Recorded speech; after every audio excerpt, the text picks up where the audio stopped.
and communities can play in protecting girls from teenage pregnancy and early marriage.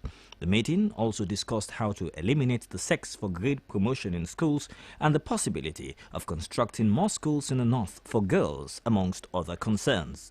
Addressing the participants, wife of the Vice President, Mrs. John Tafo, described education as the most valuable asset of any nation, saying that without it, people become sick and doomed.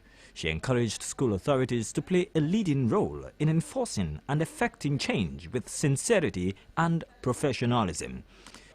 The Deputy Director of Education, Bombali District, Ibrahim Yaya Fofana, says all is responsible for the downward trend of education in the country and called for a change of attitude towards quality education. He says that as a ministry, they work with local and international partners to promote education and cited the Teachers Code of Conduct introduced in 2009, a guideline for teachers' behavior in and out of school. Mr. Fofana reminded that children go to school to learn, hence teachers have a sacred duty to provide or afford them with a quality learning environment and the right education. He called on teachers to be role models, adding that they must be seen as such by the children. He reaffirmed the ministry's commitment to ensuring that girl-child education becomes a priority. He called on parents to support their children who along the way got pregnant but later expressed interest in school.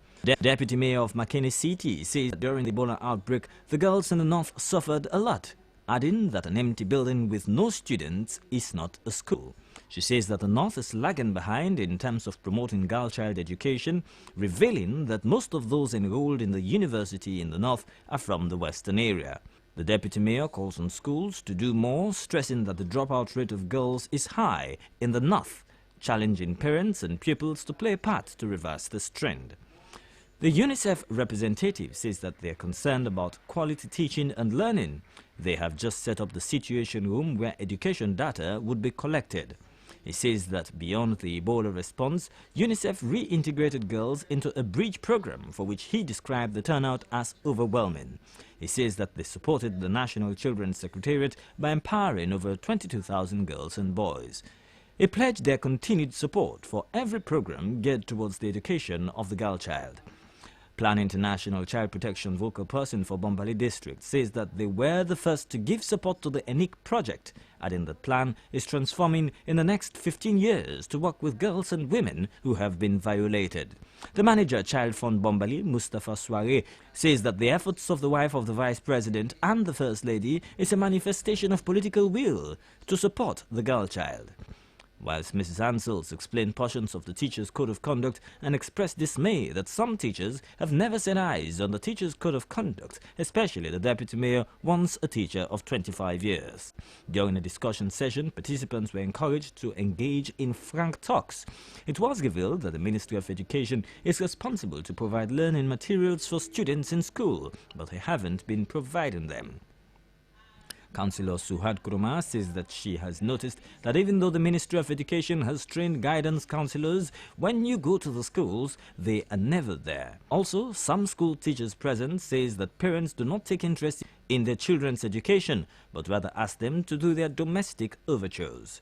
Councillor Isa Bangura, a member of the Education Committee, Makeni City Council, says that there was a time when Makeni City Council tried to stop young girls engaged in the sale of sticks. He says that social media can benefit children if used in the right way. Another teacher complained that the government is supposed to pay fees to schools, but if the monies don't come on time, the teacher will be left with no option but to sell pamphlets in schools. Kojo Kwafu, SLBC. The outgoing Chief of Defense Staff, Lieutenant General Samuel Omar Williams, has handed over the baton of office of the Chief of Defense Staff to Lieutenant General John Edison Milton. The outgoing Chief of Defense Staff, Samuel O. Williams, said he has placed the Sierra Leone Armed Forces in a right footing and called on his successor to continue to maintain professional values in the Army. The ceremony was held at the Mayong Lawn at Wilberforce Barracks. Judith Sana was there and now reports.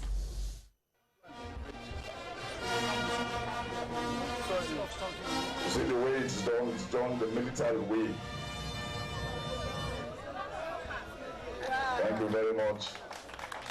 Today, Lieutenant General John Edson Milton has done all the necessary programs to be our new. After serving as Chief of Defense Staff for almost 4 years and retired from active service in March this year, this is the last time the outgoing Chief of Defense Staff will be seen in military uniform. His service is over and now is the time for him to hand over the mantle of leadership to another officer to continue the daunting task of taking the AGSLAF to its professional path. It is a solemn and is typical of the unique traditions in the Republic of Sierra Leone Armed Forces.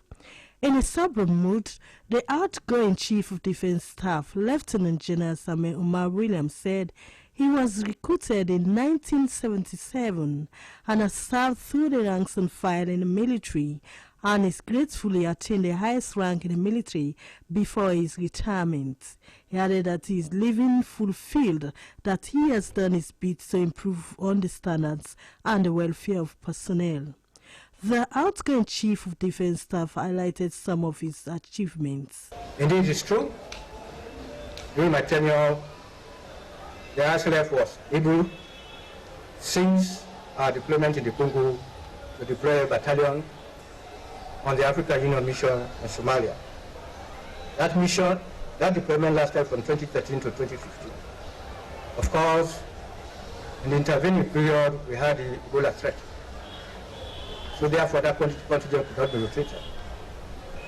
As I speak now, I have staff officers, arms monitors deployed in all major peacekeeping missions around the globe. We also have other ranks deployed on peace support operations missions, particularly in the area of intelligence. The outgoing CDS congratulated the incoming for the new appointments and called on him to continue from that direction with the collaboration of all personnel so that the AGSLAF maintain the pride of the nation. Delivering his maiden speech, the newly Chief of Defense Staff, Lieutenant General John Edson Milton, said he is taking the mantle of leadership at a critical time in the country, the post-Ebola. He said he has much work to be done as Ebola affected peacekeeping operations by denying a whole battalion from relieving Leopard 1. He expressed his commitment to achieve his predecessor's intent in maintaining professionalism, discipline, and the welfare of troops, among others. Therefore, I say to you, while I am determined and ready to provide the required leadership, I demand of you to provide the undivided loyalty and support. Support to the extent that when I ask you to charge, you ask how far. When I ask you to complete a task by 5 p.m., you complete it by 3 p.m. I am taking the mantle of leadership at a critical time in the history of the AGSLAF and the nation as a whole. That is post-Ebola. As a result, there is much work to be done. Ebola affected our peacekeeping operations seriously by denying a whole battalion from relieving Leopard 1. Already, my Commander-in-Chief has delivered his orders to me. His orders are clear and unambiguous. The Deputy Minister of Defense, Captain Retired Abdurrahman Kamara, thanks the outgoing CDS for his achievements in the AGSLAF and called on the newly CDS to continue the good work of his predecessor together with the cooperation of the personnel. Gifts were presented to the outgoing Chief of Defense Staff and the program was climaxed with the pulling out of the barracks ceremony.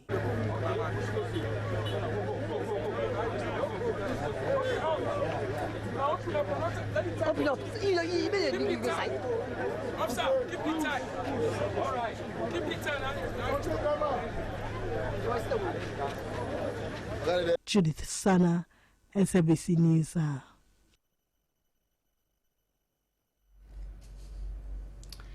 Benevolent Old Students Association has vowed to improve the status of the school in order to match up with the other schools in the northern region. The vow was made when the association unveiled a podium that was built by the association. Asmiuba reports.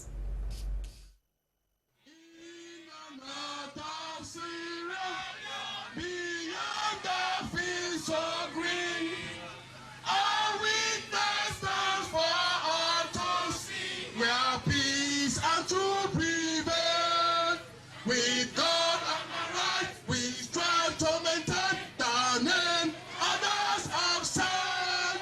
Benevolent of Makeni, may Allah be thy praise. From the meaning benevolent, this school was founded by the late Alhaji Conte together with her wives as a way of giving benevolently to the Makeni community. Founded in 1979, the school started with a humble beginning and was able to attract the sons and daughters of Makeni. These old women are amongst the founding members of the school. Though they were uneducated, they had big dreams for the children of not only Makeni, but beyond. Being an Islamic school, it was an answer to the call by the Muslims of the district's headquarter town, as the city already had the St. Francis Secondary School. At this groundbreaking event at the school's ground, hundreds of old and present students gathered. For the former, they were there to not only reminiscence, but to pay back to the school that contributed in making them what they are. The school has produced men and women from various walks of life, from medical to academic doctors to bankers and journalists. Benevolent Islamic School is proud of its history. The old association is poised to lend its hand to the school's administration. Its first project is this podium, which has given a facelift to the school. Mayor of Makeni praised the school for its performance in public exams and called on the people to allow girls to pursue education instead of marriage. The principal of the JSS, Abdul Salam Conte, called on government to pay subsidies to the school if it is to catch up with others. The school administrations, both for the JSS and SS, have been working very hard to ensure that the land where the school is located is reacquired, and the process cost the school more than 100 million leones.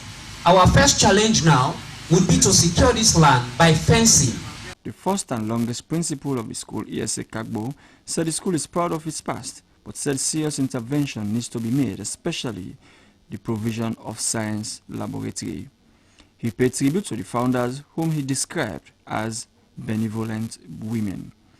One of the alumni of the school, BBC correspondent Umaru Fofana, whilst handing over prizes to students who have excelled in their academic work, emphasized the need for educating girls instead of giving them to early marriage.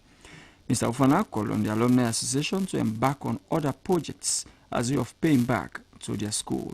When they say soup, sweet, and they say, the money killer. We want to make this school year be better than it is right now. We need a lot of resources to make that possible. We need more classrooms. We need more incentive for the teachers. We need a better equipped library. So dear, anybody gets any money, 100,000, 10,000, not small, 1 million, 10 million, about. In a region where families prefer to give their girls to marriage, all the speakers agreed on the importance of educating the girl child. From the look of things, one will say the school has a brighter future, as it can be seen from the experience of these prizes for being the best amongst the rest. A school that was founded by uneducated folks has not only given hope to a community, but has also helped in building Sierra Leone's human resource. For SLBC News, Asmiuba. Well, in case you've just joined us, this is News Hour Live on the SLBC. The Paramount Chief and people of Koya Chiefdom have called on the Deputy Minister of Education to work diligently with his minister and the rest of the ministry for the smooth running of the education sector. The call was made during a reception ceremony in honor of the Deputy Minister, James Molai Kamara, in Songo.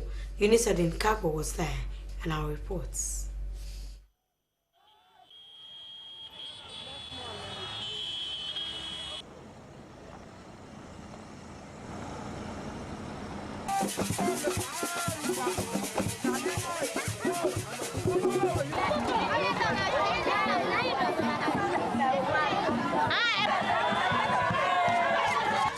The people of Kwea Chiefdom were out in their numbers to welcome one of them, the newly installed Deputy Minister 2 of Education, Science and Technology, James Molai Kamara. When finally the crowd settled down at the Songo Court Bawe, Chiefdom dignitaries expressed their thanks and appreciation to President Dr. Ernest Bai Koroma for what they describe as an appointment to the white man. They narrated many good strides of James Kamara, whom they said is very humble and hardworking. Paramount Chief of Kwea Chiefdom, Alhaji Bai Kompa Bomboli II, noted that the Deputy Minister has served the APC party with diligence and has also contributed to the development of many young people of Kwea Chiefdom. PC Bomboli admonished the Deputy Minister to work in accordance with the regulations of the country. He described Mr. Kamara as an educationist who taught for many years and later became Education Secretary for the Baptist Convention. He also appealed to the Minister of Education to work with the Deputy.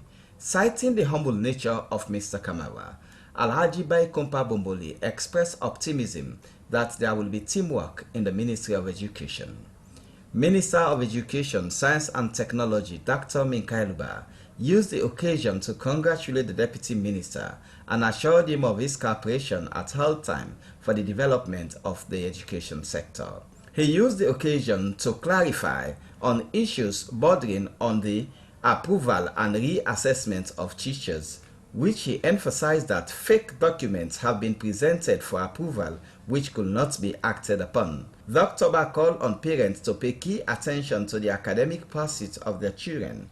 He assured the teachers that they will be reassessed if they present the right documents to the authorities in charge. Deputy Minister of Education, Science and Technology, James Molai Kamara, in his remarks, paid attention to Thanksgiving and promised to serve the nation and the minister well. He was full of praises for the president for the appointment, noting strongly that he will continue to serve his APC party. He warned the youth of Kwea not to present fake certificates to the ministry and challenged the school authorities in his chiefdom to do more to revamp the education sector of the chiefdom. Mr. Kamara thanked the education minister for the reception after his oath-taking ceremony. Nice man. I mean, there is something about him. But the day I go to office, I go meet him. I will be a good team player. He's the head. He said, I thought that the deputy one. Chairman of the Kwea Police Partnership Board, who doubles as the chairman of the Kwea Community Development Association, Abdul Kabakabo, who chaired the occasion, spoke on the lack of an approved senior secondary school in the Kwea Chiefdom. He also assured the Ministry of Education that the Deputy Minister, James Molai Kamara, will take diligence, commitment, and focus to the ministry, which is typical of sons and daughters of Kwea Chiefdom. The occasion was concluded with a call for the development of education, not only in Kwea Chiefdom, but throughout the country. President Ernest Bai Koroma has launched the widening of a 4-lane and toll service of the Wellington-Mashirka Highway project at a ceremony held at Waterloo. As Razia Bashkama reports, the launching of the project manifests President Koroma's determination to rehabilitate major roads and reconstruct others to connect villages to towns, farms, and markets.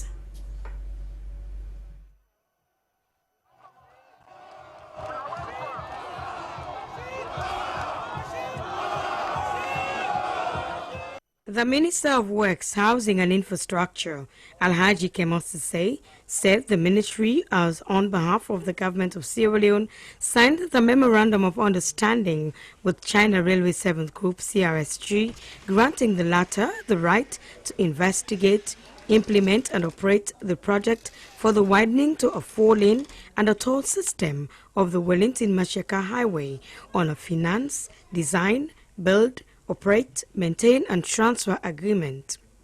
He maintained that a committee of MDAs with SLRA playing a leadership role was requested to critically examine the technical, legal and financial proposals submitted by CRSG with a view to making professional recommendations to government prior to the signing of the concession agreement. The minister maintained that before the commencement of the committee's assignment, government's commitment to move forward with the project was clearly expressed, considering its socio-economic importance and harmony with the proposed construction of the Mamama Airport. Alhaji Kemosise expressed sincere thanks and appreciation to the Honorable Speaker, his deputy and members of Parliament for their concerns and reservations on the project, which were clearly expressed when the concession agreement for the project was first presented to them on February 4th, 2016. Welcoming the guests, the chairman, Western Area Rural District Council, Al-Hassan Cole, expressed gratitude for the historic day in the history of Sierra Leone and on behalf of the Waterloo community. He assured President Koroma not to listen to any detractors as he is in the right direction and commended His Excellency for the vision of infrastructural development projects in the Western Area Rural District, including the construction of hospitals. Giving the technical specifications of the project, the Director General, Sierra Leone Roads Authority, Abdul Aziz Kamara, disclosed that the launching of the road project adds difference to road construction in the country because it's going to be designed, financed, operated, maintained, and on a transfer agreement. Mr. Kamara revealed that the road will pay itself, which will be a lesser burden on the government of Sierra Leone, and that the contractor will handle the toll pay himself. He pointed out that after 25 years, the road will be handed over to the government of Sierra Leone as the contractor would have earned his money. Chairman, China Railway 7th Group, Lu Kugui, affirmed that the close relationship between Sierra Leone and China has continued for generations, especially the frequent mutual visits between governments of the two nations in recent years. He maintained that the deepening of civilian cooperation have already consolidated the friendship and accelerated mutual development of the two countries. The chairman pointed out that their staff have been working and living friendly with the people in the beautiful country of Sierra Leone more than 8 years. The chairman, Parliamentary Committee on Works, Housing and Infrastructure, Honorable Kamba Kamara, expressed gratitude to all stakeholders that has helped to ensure that the launching of the road becomes a reality, which has also been necessitated by the vision and efforts of President Koroma. In that regard, he informed the President that as parliamentarians, they give the President a plus in terms of developing the road infrastructure of the country. He also assured President Koroma that they appreciate and thank him for making them proud. Parliamentary Chief Whip and Member of Parliament Constituency 95, Honorable Claude Commander, noted with dismay that detractors are willfully disputing the fact that roads are a mainstay to national development, but contrary to that, he believes that good roads save lives and they enhance education, increase economic development, and transforms communities.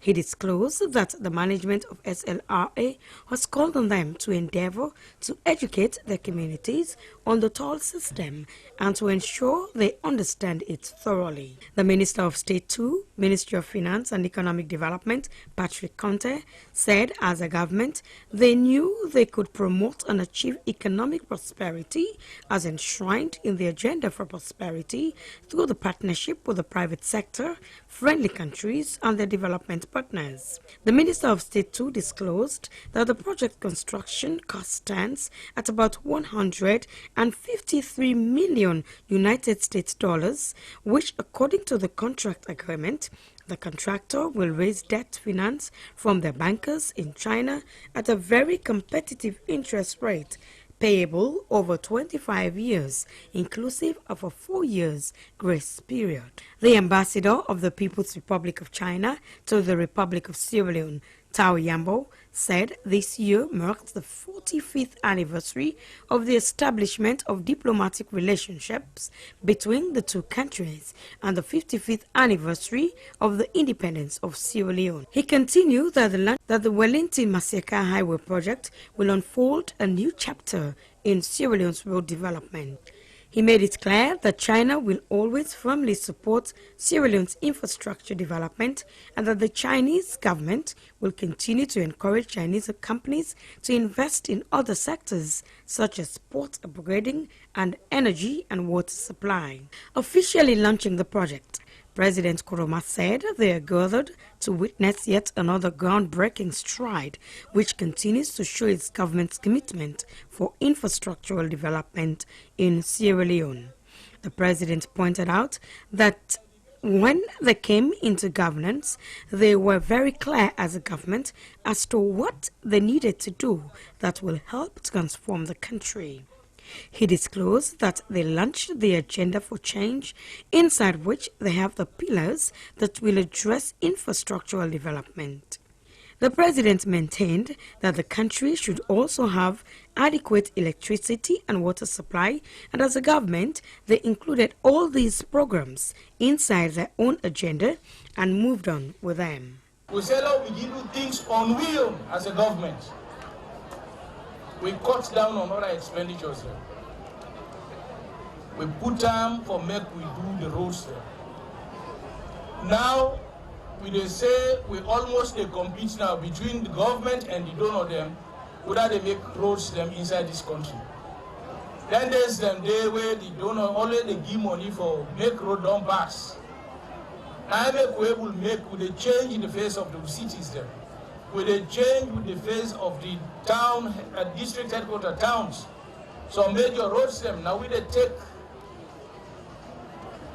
the trunk, now we they do what it take for make we undertake them program and we go continue. We don't cease say it possible for make we do that to ourselves. Everybody don't get that confidence here now. We go continue.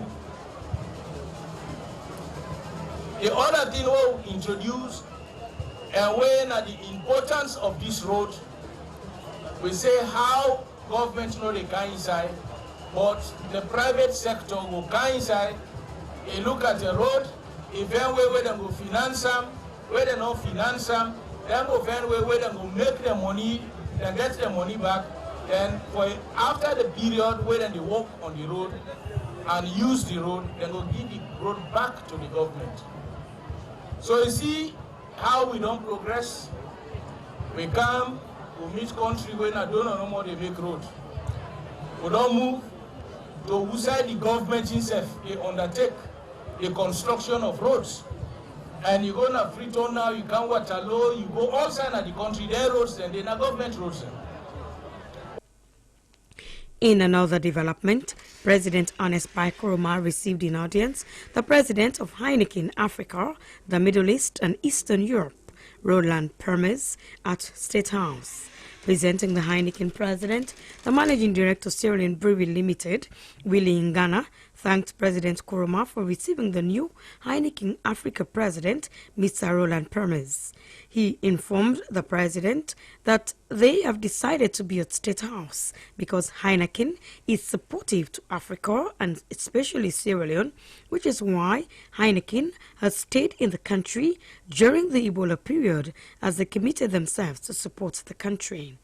Mr. Ngana disclosed that they are also at the president's office to renew their commitment to the development of the country and to make it known that they are here to stay to contribute to the country's development, especially in the Ebola recovery period. Briefing President Koroma, the Heineken President Africa, the Middle East and Eastern Europe, Roland Permes, expressed profound gratitude to President Ernest Bai Koroma for sparing his time to have audience with them. He intimated President Koroma that this is his first visit to Sierra Leone and he is so far very impressed with the country, with its nice and beautiful people. Mr. Permes added that he is also very impressed with the way the government and nation handled the Ebola outbreak and the aftermath of Ebola. Welcoming the delegation, President Koroma said it is always a pleasure to have their friends visiting them, saying they call Heineken a friend because they have been with Sierra Leone since their establishment and have journeyed with the government and the nation through the difficult period. The president added that they have also shown a great belief in the country by strengthening their commitment in continuing to invest, which has been demonstrated over the period, but more recently during Sierra Leone's difficult period in the fight against Ebola. He added that as a company, they were there supporting the government and nation. As such, the country is now out of Ebola because of the support they have received from friends like them. In that regard, President Koroma, again on behalf of the government and people of Sierra Leone, expressed gratitude to the Heineken Africa president and his people for the support given to the government in the fight against Ebola.